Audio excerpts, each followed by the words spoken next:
మన మర్రి golden diamonds లో ఎంత పెద్ద డిజైనర్ నెక్లెస్ అయినా ఎటువంటి మేకింగ్ ఛార్జీలు లేకుండా కేవలం 9% VA మాత్రమే. Marri golden diamonds, the honest jeweller, Kukatpally, Hyderabad.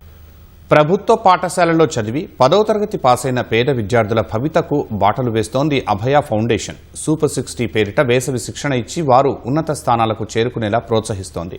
Abhaya foundation చేస్తున్న సేవలో ప్రభుత్వ ఉపాధ్యాయులు స్వచ్ఛందంగా భాగస్వామ్యం అవుతున్నారు. విద్యార్థులకు ప్రవేశ పరీక్షల్లో సత్తా చాటేలా తీర్చిదిద్దుతున్నారు.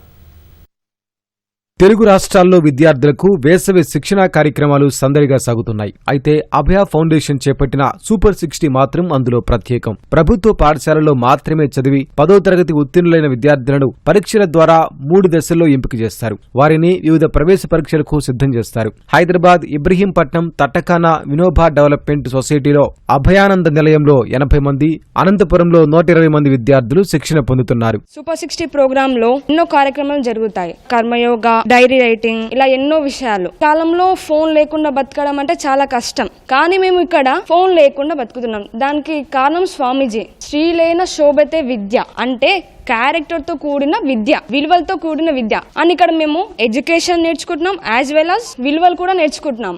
అభయ ఫౌండేషన్ మాకు కిట్ని ప్రొవైడ్ చేశారు. ఈ కిట్ వాల్యూ 2000 to 3000 ఉంటుంది. మాకు సమానత్వం కోసం తెలపడానికి అందరికీ ఒకే రకమైన యూనిఫామ్, క్యాప్, ప్లేట్ ఇంకా బాటిల్స్ కూడా ఇచ్చారు. మా ఫైల్స్ కోసం మాకు డాక్యుమెంటరీ ఫైల్ కూడా ఇచ్చారు. ఇక్కడ రోజు ఒకటి నేర్చుకుంటాం సార్. అంటే మార్నింగ్ యోగా, తర్వాత కంపాస్ సెక్షన్. రోజు ఆ కంపాస్ సెక్షన్లో అమోఘమైన అద్భుతమైన అవర్ సార్ గారితోని కులం మతం ఏది లేదు, all are equal, god is only one. Main ఇంకోటి ఏంటంటే స్టోరీ సెక్షన్. మా యొక్క భవిష్యత్ గురించి ఎలా ఉండాలో, ఒక ఉన్నత స్థాయిలో ఎలా ఉండాలో ఈ అభయ నేర్పుతుంది సార్. ఆహారం వృధా చెయ్యము. ఇంకా మేమేమో మా బట్టలు మేమే వాష్ చేసుకుంటాం. మా పని మేము చేసుకోవడము మాకు చాలా హ్యాపీ అనిపిస్తుంది. ఎందుకంటే ఎందరో మంది ఫుడ్తో బాధపడతారు. ఆ ఫుడ్ని మనం సేవ్ చేసి వేరే వాళ్ళకి సర్వ్ చేయడం.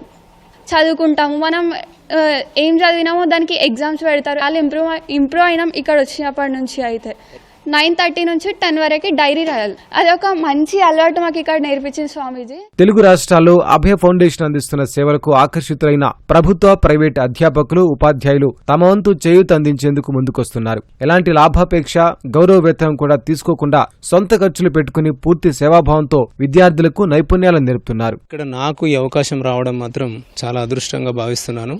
నేను దాదాపు 250 కిలోమీటర్ల దూరం నుంచి వచ్చి ఈ 4 రోజుల సేవ చేస్తే చాలా బాగా ఫీల్ అవుతున్నాను. ఇలాంటి కార్యక్రమాలు ప్రభుత్వం కూడా చేస్తే మా దగ్గర ఉన్నటువంటి పిల్లలకి, పేద పిల్లలకి చాలా ఉపయోగపడుతుందని నా అభిప్రాయం.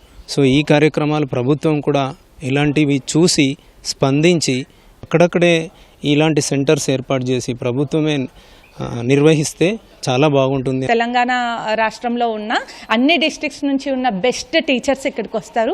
వారే స్వయంగా స్వామీజీ చేసిన సేవా కార్యక్రమాలకు ఇన్స్పైర్ అయ్యి ఈ కార్యక్రమంలో మేము పాలు పంచుకుంటాం స్వామి అని వాళ్ళ పేరుని నమోదు చేసుకుంటారు. ఇలా ఏ సబ్జెక్ట్ టీచర్స్ ఏ రోజున వస్తారు అన్న ప్రణాళిక తయారు చేసి, ఏ చాప్టర్స్ చెప్తారు అన్న ప్రణాళిక తయారు చేస్తారు. మన అభయ ఫౌండేషన్ ద్వారా ఇచ్చిన మెటీరియల్ని వాళ్ళకి ఎగ్జామ్స్ లాగా పెట్టి టాపిక్ అయిపోయిన తర్వాత వాళ్ళకి ఎంత అర్థమైంది అన్నది మేము అంచనా వేసుకుంటాము. అభయ ఫౌండేషన్ ఆధ్వర్యంలో 2 రాష్ట్రాల్లో చేపట్టిన సూపర్ 60 ప్రోగ్రాంకు సామాజిక బాధ్యత కింద పలు సంస్థలు సుమారు 40 లక్షల రూపాయలు సమకూర్చాయి. వేసవి శిక్షణలో ప్రతిభ కనబరిచిన విద్యార్థుల్లో మొదటి స్థానంలో నిలిచిన వారికి బంగారు పతకం అందజేస్తారు. శిక్షణలో ప్రతిభ చూపిన విద్యార్థులను ఎంపిక చేసి ఉన్నత చదువులకయ్యే ఖర్చు భరిస్తారు. కార్పొరేట్స్ అందరూ కూడా సామాజిక సేవా బాధ్యత కింద సుమారు 40 లక్షల రూపాయలు ఈ కార్యక్రమానికి ఇచ్చారు. పిల్లలందరూ కూడా ఎంతో పవిత్రమైన భావనతో, అసలు వాళ్ళు బయటికి వచ్చినట్టుగా లేదు, వాళ్ళకి ఏదో ఒక స్పిరిచువల్ రెట్రీట్కి వచ్చినట్టుగా ఉన్నది. ఇది కేవలం జ్ఞానం కాదు, ఇది విజ్ఞానము, సుజ్ఞానము, జ్ఞానము, ఈ మూడింటిని ఇక్కడ అందించే ప్రయత్నం జరుగుతుంది. ఒక 500 మంది అద్భుతమైనటువంటి వనరులు అందిస్తే ఇంత కార్యక్రమం జరుగుతోంది. ఇది ప్రతి జిల్లా కేంద్రంలో జరగాలని చాలామంది అభిలషిస్తున్నారు. ప్రభుత్వం ఇలాంటివి ఏదన్నా ఏర్పాటు చేస్తే వారితో అసోసియేట్ అయ్యి అభయ ఫౌండేషను దేశవ్యాప్తంగా కాకుండా కనీసం ఆంధ్ర, తెలంగాణ రాష్ట్రాలలో మనం ఈ సూపర్ 16 చేయాలని ఆలోచన అండి. అభయ ఫౌండేషన్లో శిక్షణ పొంది ఉన్నత స్థాయికి వెళ్లిన వారు కూడా సూపర్ 60లో భాగస్వామ్యం అవుతారు.